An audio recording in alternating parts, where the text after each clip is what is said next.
Hello students of class 8th.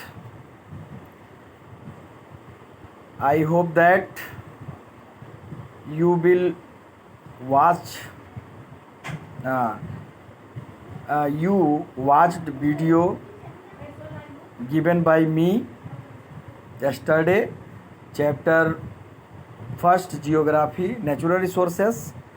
और ये आशा भी करते कि आपको समझ में आया होगा और नोट्स भी आप बनाएंगे, उससे क्वेश्चन भी करना शुरू कर दिए होंगे। आज सेकंड चैप्टर आपका means chapter 12 in SST book class 8 and geography chapter second natural resources land soil and water resources. तो आज इस चैप्टर में हम इसके बारे में डिस्कस करने जा रहे हैं और आशा करेंगे कि आप इसको अच्छे से पढ़ेंगे, समझेंगे और जो भी कन्फ्यूज़न होगा उसको दूर करने का प्रयास करेंगे। और अगर कहीं कोई दिक्कत है तो आप उसको क्वेश्चन कर सकते हैं, पूछ सकते हैं। The big idea, the land use, conservation of land, soil profile and formation of soil, types of soil in India, soil degradation and conservation, fresh water resources, scarcity of water and conservation। तो ये चीज़ हमें, ये topics हमको इस chapter में पढ़ना है कि लैंड का यूज हम कैसे करें, कंजर्वेशन ऑफ लैंड, लैंड को कंजर्व कैसे करें, soil profile and formation of soil, soil कैसे बनती हैं, types of soil in India, degradation and conservation. तो aggradation and degradation, soil erosion, soil conservation, fresh water resources जैसे pond, river, lake and scarcity of water and conservation, पानी की कमी जो है और कैसे उसको हम कंजर्व करने के लिए गवर्नमेंट के द्वारा और हमारे द्वारा कैसे प्रयास हो रहे हैं, तो ये है। तो news baker in this chapter, the water project is a non profit organization working with communities in sub the Saharan Africa who lack and access to clean water and sanitation facilities। तो water project is a non profit organisation.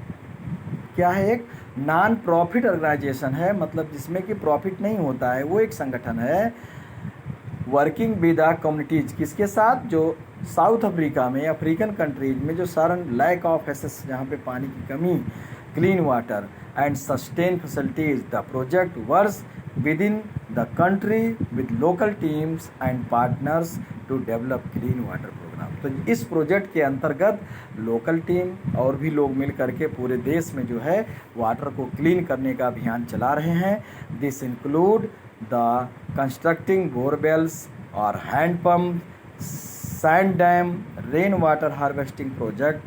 They also train locals on hygiene and sanitation issues. तो ये समाज में एक जागरूकता फैला रहे हैं, समाज में कुआं खुदवाना, बोरवेल करना, डैम, पानी के कंजर्वेशन के लिए, रेन वाटर हार्वेस्टिंग जो कहते हैं, बरसात के पानी को कंजर्व करने के लिए तरह तरह के तरीके लोगों को बताते हैं और लोगों को साफ़ सफाई और उसके बारे में भी समझाते हैं। तो there is the summary, natural resources, land, soil, water. Land use, the social factor and human factor. Soil, type of soil, alluvial soil, red soil, laterite soil, black soil, desert soil, mountain soil and saline, sandy। और water, availability of water, fresh resources, river, lake and ground water। तो यहाँ हम केवल water का study करेंगे, केवल उसे fresh water के बारे में, ना कि सेलाइन वाटर या ओशियन या सी water.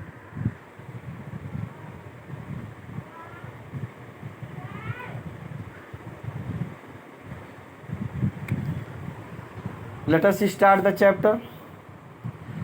Land, soil and water are three of the most important abiotic natural resources। क्या है ये? Land, air and water. ये हमारे तीन मेजर जो एबॉयटिक क्लास चैप्टर फर्स्ट में एबायोटिक और बायोटिक रिसोर्स के बारे में हमने एक्सप्लेन किया है कि एबायोटिक मीन्स नॉन लिविंग, ये नॉन लिविंग नेचुरल रिसोर्सेस हैं जो हमारे लिए सबसे इम्पॉर्टेंट है, क्योंकि लैंड पे हम हैबिटेट करते हैं, वहीं पे कल्टीवेट करते हैं। सॉयल और एयर हमारे लाइफ के लिए इम्पॉर्टेंट है, ब्रीथिंग के लिए, और CO2 फोटोसिंथेसिस के लिए, अदर गैसेस, और दूसरे वाटर जो है ये भी लाइफ का एक इसेंशियल पार्ट्स है, बिना इसके हम लाइफ संभव नहीं है। प्लांट्स के लिए, एनिमल्स के लिए वाटर नेसेसरी है। तो तीनों जो है बेसिक नीड्स में आएंगे हमारे फूड्स के साथ साथ। We will try to understand the key features of these resources, how they are essential to supports and sustain on life form. तो अभी जो हमने कहा कि कैसे हम इसको डिस्कस करेंगे, कैसे ये हमारे लाइफ के लिए इम्पोर्टेंट्स हैं, एक इम्पॉर्टेंट रिसोर्स हैं earth, and why we need to use them judiciously. मतलब जुडिशली का मतलब है कि साइंटिफिक ढंग से न्यायपूर्वक हम इस अपने for survival and development, survive करने के लिए, डेवलपमेंट करने के लिए ये क्यों आवश्यकता है कि इसका आज हम एक जुडिशली यूज करें। Land is considered a major resource because of the use it is put to by human being. Number 1, land is use to build homes, transportation lines and other requirements of human settlement. Second, agriculture, forestry, animal rearing, mining, industrial and other economic activities develops on land. Thus land yields foods and raw material. तो means land हमारे लिए जो important है, क्योंकि lands पर ही we do all activities on lands. We settle, we make home, transportation, roads, lines जो हैं सब कहाँ करते हैं, लैंड में करते हैं, ना कि एयर ना वाटर। दस land Yeats food and raw material. Lands पे ही प्लांट ग्रो होते हैं जो हमारे लिए फूड देते हैं। लैंड से ही हम मिनरल रिसोर्स निकालते हैं जो अपने इंडस्ट्रियल डेवलपमेंट के लिए रॉ मटेरियल का यूज करते हैं। तो lands provide us with many the scenic spots that humans visit for recreation and enjoyment. Land पर ही ऐसे ऐसे नेचुरल साइट्स हैं, ऐसे हिस्टोरिकल साइट्स हैं, ऐसे रिलीजियस साइट्स हैं जहाँ पे हम रिक्रिएशन और एंजॉयमेंट के लिए जाते हैं, अपना फन करते हैं, देखते हैं। Land use, the utilisation of land by humans for various purposes is known as land use. Main points of underline करते रहिएगा, क्योंकि इसमें सिस्टम नहीं है कि हम उसको अंडरलाइन करें, नहीं तो एक एक पॉइंट को अंडरलाइन करते चलते फिंगर तो रख रहे हैं सब पे पॉइंट पे, लेकिन वो आपको दिखेगा नहीं। At present approximately land use can be divided into the arable land 11%, pasture land 26%, forest 32% and other use 31%। तो जो 100% लैंड का डिस्ट्रीब्यूशन उसको डिवाइड कर दिया गया डिफरेंट पार्ट्स में। The land area under cultivation is limited due to constraints put by the elements of physical environments। तो जो कल्टीवेशन एरिया है वो उसका परसेंटेज कम है, क्यों? क्योंकि physical environment land use basically depends on various physical and human factors as seen from the flow charts on the next page. अब यहाँ पे find out about the plains that acted as bed rocks for the growth of the earliest human civilisation and urban centre के बारे में बताया गया कि earliest human जो अर्ली हमारी सिविलाइजेशन है और अर्बन सेंटर्स हैं वो कैसे ग्रोथ हुआ, उसका bed rock. Land use in India, some silent aspect. India has a total geographical area 32.78 या 7 जो भी मिलियंस हम कह सकते 328.7 मिलियन हेक्टेयर्स है एरिया जो हमारा क्षेत्रफल है इंडिया का। ऑफ दिस अबाउट 307 मतलब 307.8 million hectares of land area have been utilise. इसका करीब इतना जो भी मैं बताया 307.8 मिलियन हेक्टेयर्स जो है यूटिलाइज हो रहा है।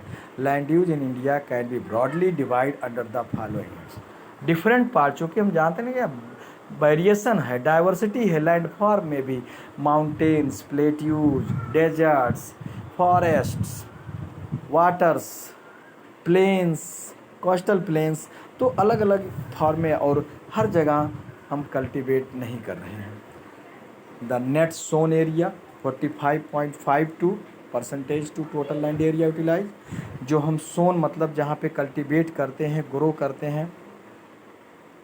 Forest 23.32, land not available for cultivation जो खेती के लिए योग्य नहीं है 14.25। फॉलो लैंड जो खेत अभी ज़मीन पड़ा हुआ है, जैसे कहते हैं परती, तो जो लैंड पड़ा हुआ है फर्दर फ्यूचर में उसका यूटिलाइज हम कर सकते हैं 8.50। Unproductive land 4.05। ऐसे लैंड जो अनप्रोडक्टिव हैं, जो अनफर्टाइल हैं, जिसको हम ऊसर लैंड कहते हैं। And permanent pasture and other grazing land, चरागाह जो 3.33% एंड प्लांटेशन 1.03%। ये आपका है, ये आप नोट्स करेंगे अच्छे से, ये आपको फर्दर फ्यूचर्स में भी काम आ सकता है। फैक्ट है ये। अब लैंड रिसोर्स या land use,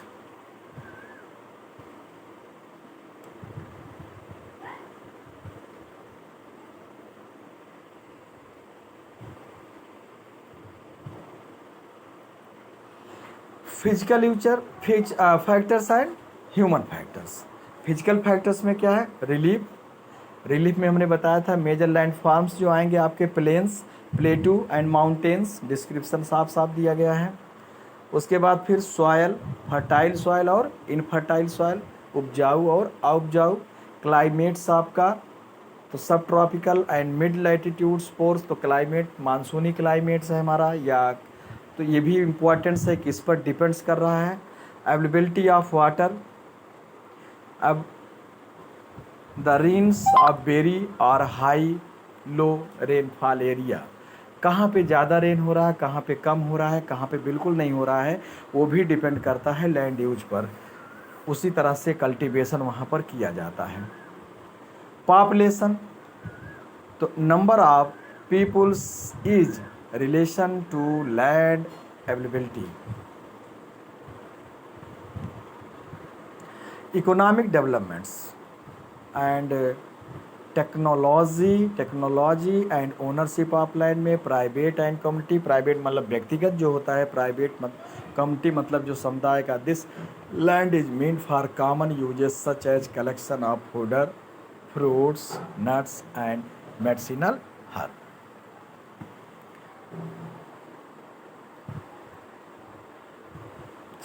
landslide, landslide is defined as a heavy fall on the earth. अक्सर हम सुनते होंगे कि जब रेन होता है या और कोई भी, तो नेचुरल लैंडस्लाइड हुआ, भूस्खलन जिसको कहते हैं। ज़्यादातर ये हिली एरियाज पे, जम्मू कश्मीर, हिमाचल, उत्तराखंड और इन सब में हमको देखने को मिलता है। तो earth and rocks down the sides of unstable mountain और स्टीप्स स्लोप, ढाल पर। These are often caused by heavy rainfall, earthquake and volcano as well as human actions. इनके थ्रू होता है। Heavy rain in India 2019 have caused landslide in village of Uttarakhand and Jammu Kashmir. कुछ events दिए गए हैं जहां से हमको ये वेरीफाई होता है कि ये चीज़ हुआ था। Members of family died in the Chamoli district in of Uttarakhand when debris fell on them under the boulders. Risk reduction measure, reduction measure मतलब कैसे एडवांस प्लानिंग, इस हैजार्ड को हम कैसे कम कर सकते हैं, उपाय क्या है। The advance plannings and hazard mapping, community education and awareness, समुदाय को शिक्षित किया जाए, उनको जागरूक किया जाए इसके प्रति। Lands use regulation and relocation of vulnerable settlement, and strengthening of weak structure.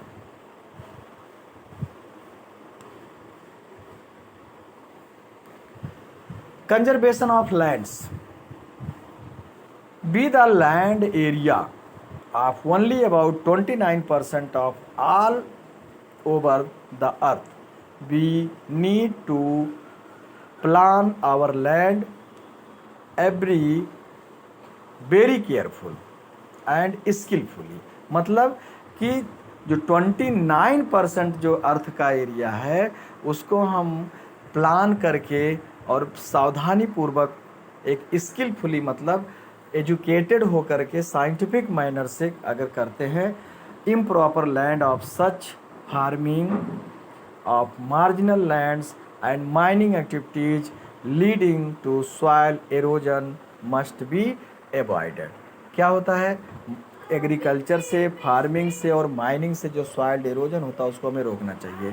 तो सॉइल इरोजन जैसे कि भी आपको मिलेगा डेफिनेशन, किस means the leaching or removing of fertile soil, top soil from one place to another, this is called the soil erosion, भूक्षरण कहते हैं। तो soil erosion must be avoided. इन एक्टिविटीज़ को करके हम सॉइल इरोजन को रोक सकते हैं। We must ensure to that this delicate resources does not get converted to bad lands. तो कंजर्वेशन यही है, कंजर्वेशन मतलब टू प्रोटेक्ट करना, कंजर्व करना, उसको सुरक्षित रखना। To conserve our land resources is necessary to plan a proper utilization of the available land। क्या करना चाहिए हमको, प्रॉपर यूटिलाइजेशन, कि हम सही ढंग से उसका उपयोग करें। Land reclamation, best land reclamation, afforestation, use of improved farming method, इन सब मेथड को अपना करके हम सॉइल कंजर्वेशन कह सकते हैं। ज़्यादा से ज़्यादा प्लांट लगाएं, एफॉरेस्टेशन करें, बेस्ट लैंड जो है और लैंड इनको चिन्हित करके एंड इम्प्रूव फार्मिंग मेथड्स, अलग अलग जो आज मेथड्स हैं, कंटूर मेथड्स हैं, स्टेप फार्मिंग है इन हिल एरियाज पे, एंड मिक्स फार्मिंग है, रोटेशन है क्रॉप। तो ऐसे तमाम चीज़ों को अपना करके हम रिसोर्स को अपने कंजर्व कर सकते हैं। Measures to check soil erosion and desertification, soil erosion को रोक सकते हैं और डेजर्टिफिकेशन मतलब सॉइल का जो फर्टिलिटी कम होती जा रही है, ऊसरपन बनता जा रहा है, उसको भी हम रोक सकते हैं डिफरेंट मेथड अपना करके। Are some of the improvement ways to conserve land. Soil of all the land resources, soil is our prime resource. The plants that grow on land should not exist without the thin loose surface layer that we call soil। तो soil formation किसका उस process है, weathering. तो weathering is the process of soil formation from large boulders of rock by the different weathering factors like temperature, physical factor and chemical factor and biological factors। उसके बाद तब लाखों वर्ष लगते हैं फाइन सॉइल में बनने में। Important to use because plant, animals, human life is directly और इनडायरेक्टली डिपेंड्स ऑन सॉइल। हम परोक्ष या अप्रोक्ष रूप से किस पे डिपेंड है, सॉइल पर। Beside food, fibres like cotton that provide us the clothing and many other products of daily life also grown on soil. Components of soil, soil के कंपोनेंट्स क्या हैं, घटक क्या है, ऐसे आप पिछली क्लासों में भी पढ़े हैं, क्लास 8 साइंस में भी पढ़े हैं, 7th में भी पढ़े हैं, साइंस में भी सॉइल प्रोफाइल के बारे में। Soil building is the weathering of rock with in form the regolith and accumulation of rock debris above the bed rock. Bed rock सबसे नीचे का लेयर जो बेड रॉक है उसके ऊपर rock debris, once living organism such as mosses and lichen या lichen becomes active in this layer.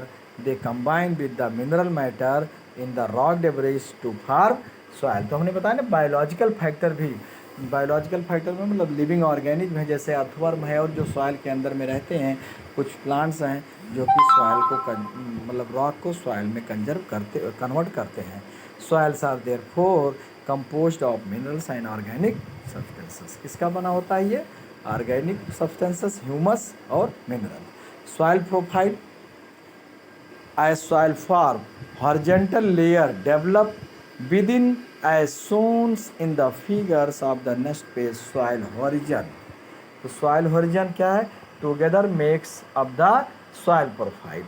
ये जो सॉइल हर्जन है, जो उनको डिफरेंट लेयर में डिवाइड किए हैं, ये सब मिलकर के सॉइल प्रोफाइल बनाते हैं, जैसे A B and C and D soil horizon. तो horizon A horizon it comprises the surface और टॉप सॉइल। इसमें क्या आएगा? Top soil organic material and mineral matters decompose in this layer form of layer of humus, जो कि फर्टाइल्स है और productivity के लिए सबसे अच्छा है।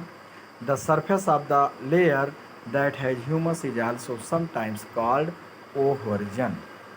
A considerable parts of the nutrients and water available for plants is to be found in the horizon A।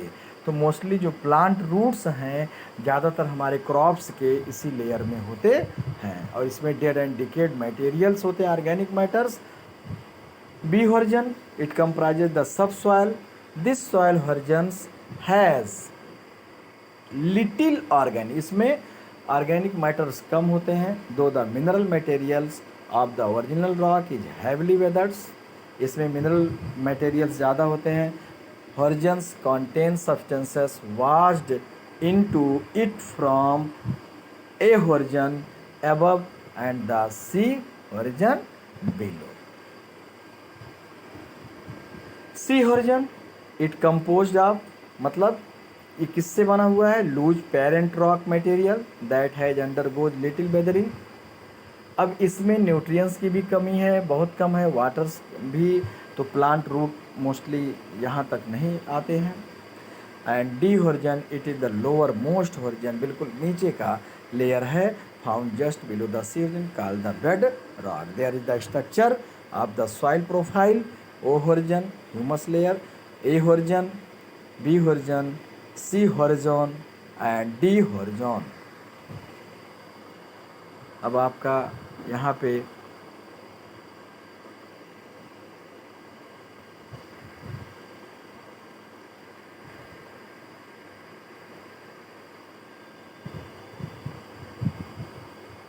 Soil, type of soil में जैसे, तो different types of soil found in India.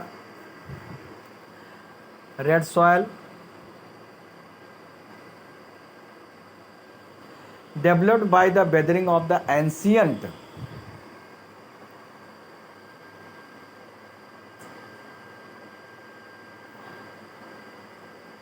the igneous rock of the peninsular region या peninsular प्लेटू।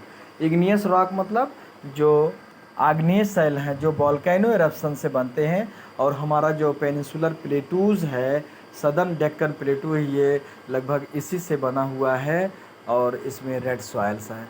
It is quite fertile and is important for cultivation. अगला है laterite soil. It is formed from crystalline rock by intense heating due to leaching due to heavy rains. किससे बनते हैं ये? Crystalline rock by heavy rains. जब भारी वर्षा होती है तो वहाँ से जो लीचिंग होता है, रॉक्स जो वहाँ से हटते हैं, उससे बनता है। एंड जनरली इनफर्टाइल, ये उतना फर्टाइल्स नहीं होते हैं। It can not support tree crop such as cashew and eucalyptus. It can support tree tops, yes sorry, इसमें जो है कैसू, सुपारी और तमाम ऐसे नट्स वाले फल हैं, और यूकोलिप्टस के लिए ये अच्छा होता है। Black soil formed from the weathering of the basaltic lava. Basaltic lava मतलब जो कि वोल्केनिक एरप्शन से बनता है। ये भी seeds in the Deccan trap region. It is also called regur soil, इसको रेगोर सॉइल भी कहते हैं। It is black in colour since it hold moisture it is well suited for growing of cotton, sugar canes and millets. तो cotton जहाँ पे जिन area मिलता है, जैसे मध्य प्रदेश है, महाराष्ट्र है, गुजरात है, आंध्र प्रदेश है, कर्नाटका का रीजन है, ऐसे एरिया में ये जो है कॉटन सबसे ज़्यादा ग्रो होता है, ब्लैक सॉइल। तो शुगर केन भी है और मिलेट्स भी। अगला है desert soil with the help of irrigation. Desert soil can be use to grow millet and maize. वैसे डेजर्ट मतलब ही होता है मरुभूमि, मरी हुई डेड सॉइल, लेकिन आज कैनाल के थ्रू जो इंदिरा गांधी कैनाल बनाई गई है सतलुज से, आज वहाँ पे भी फसलें ली जा रही हैं, चूँकि इरिगेट करके हम इसमें मिलेट्स और भी चीज़ें ग्रो कर सकते हैं। Mountain soil, it is generally thin soil and not suitable for cultivation.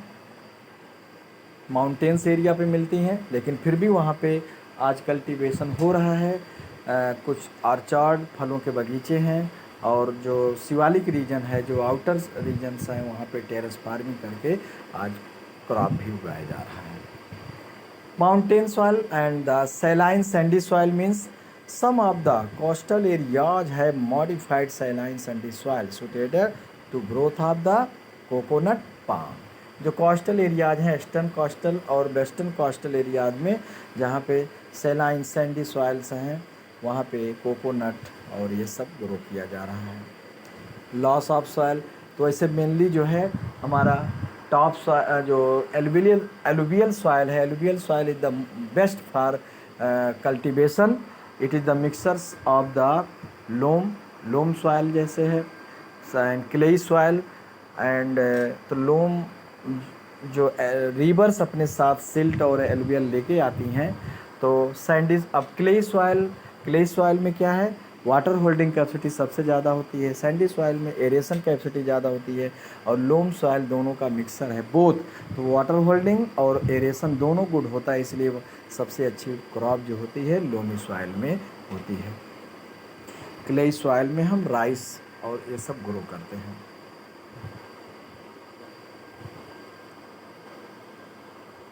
The soil exhaustion,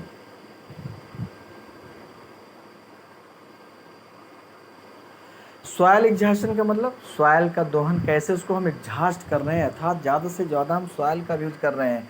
जैसे अपने नेचुरल रिसोर्सेज का हम ज़्यादा से ज़्यादा एग्जॉस्ट कर रहे हैं, दोहन कर रहे हैं, ऐसे सॉयल लगातार कल्टीवेट कर रहे हैं।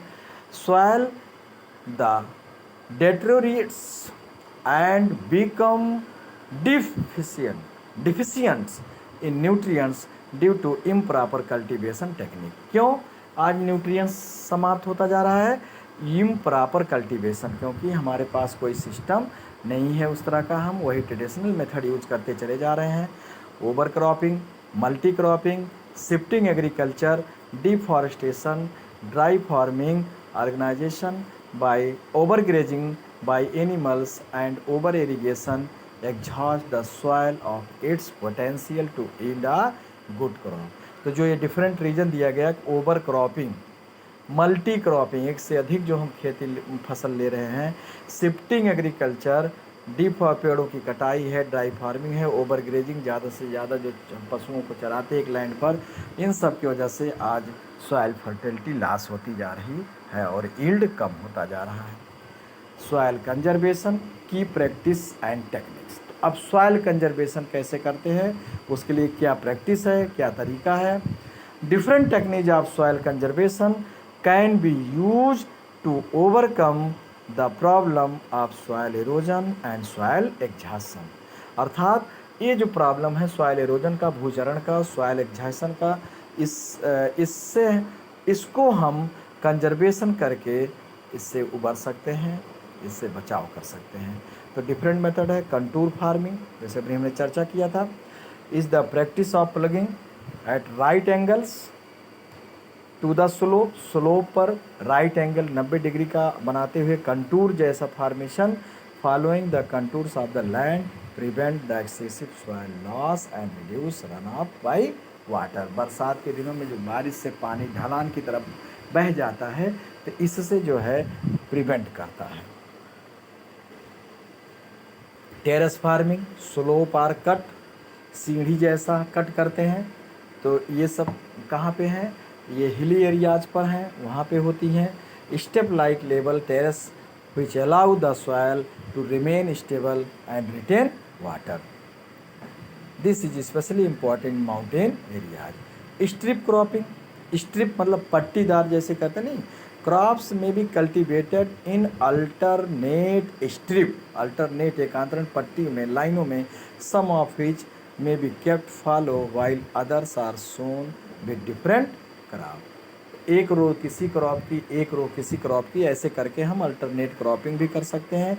और राइपन एट डिफरेंट टाइम्स, इसमें क्या होता है, इस तरह का हम क्रॉप ग्रो करते हैं कि जिनका हार्वेस्टिंग पीरियड अलग अलग होता है, एक पहले पक जाए, एक बाद में पक जाए, और इससे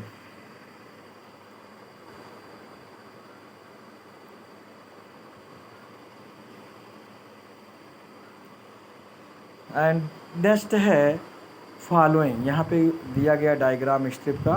फॉलोइंग, फॉलो मतलब खुला छोड़ना। In this practice some land is kept fallow or without crop, बिना फसल के ऐसे छोड़ देते खेत को।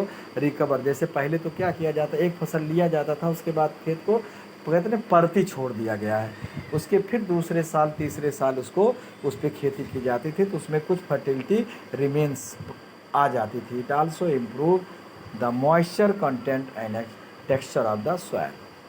अगला है मल्चिंग या mulching. In this farming practice soil is provided a protective cover so that its temperature can be stabilized and moisture can be retained to the optimum degree। क्या किया जाता है कि टेम्परेचर मतलब प्रोवाइडेड टू प्रोटेक्ट, इसको हम protect करते हैं, कवर करते हैं, जिससे कि टेम्परेचर से बचे और इसकी मॉइस्चर जो नमी है इसको हम बचा सकें, और चेक सॉइल इरोजन को भी हम प्रोटेक्ट कर सकें। Crop rotation, growing the same crop in a field for more times या than 2 or 3 years continue, it exhaust the soil fertility, loss soil fertility. लगातार एक जैसा फसल लेते रहने से क्या होगा, सॉइल फर्टिलिटी कम हो जाए, क्योंकि उसको एक ही टाइप के न्यूट्रिएंट जो है लॉस होते रहेंगे।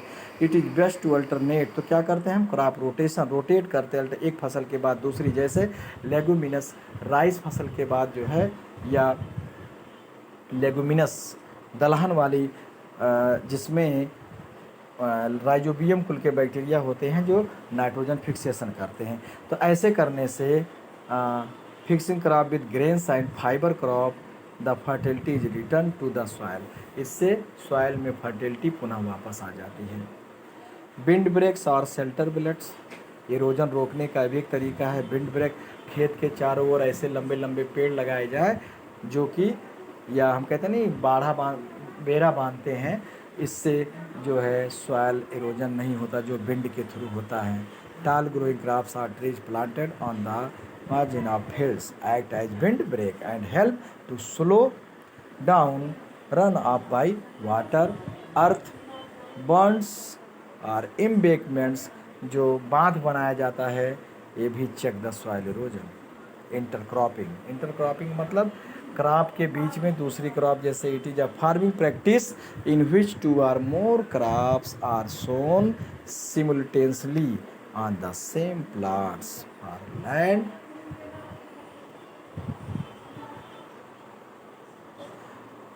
wherein one exhausts the soil less and the other. Drip irrigation.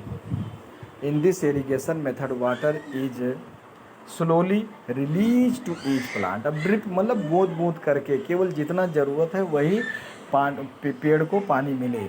इससे क्या होता है, पानी की भी ज़्यादा ज़रूरत नहीं पड़ती, प्लांट को पानी मिल भी जाता है, और उससे होने वाला जो सॉइल इरोड करके दूसरी जगह जाता है वो भी बच जाता है। Afforestation, areas that are left bare, मतलब more and more grow plants. तो जो एरिया खाली पड़े होते हैं वहाँ पे हम ज़्यादा से ज़्यादा प्लांट लगाएं, जो कि प्लांट्स के रूट क्या करते हैं, ट्रैप द सॉइल, मिट्टी को पकड़ते हैं और जकड़े रहते हैं, जिससे सॉइल इरोजन नहीं हो पाता, सॉइल इरोजन बच जाता है। ओके, तो this is enough for today. आज हम इस वीडियो का अब अंत कर रहे हैं और आशा करते हैं कि आप लोग इसको अच्छे से पढ़ेंगे, समझेंगे, नोट्स बनाएंगे।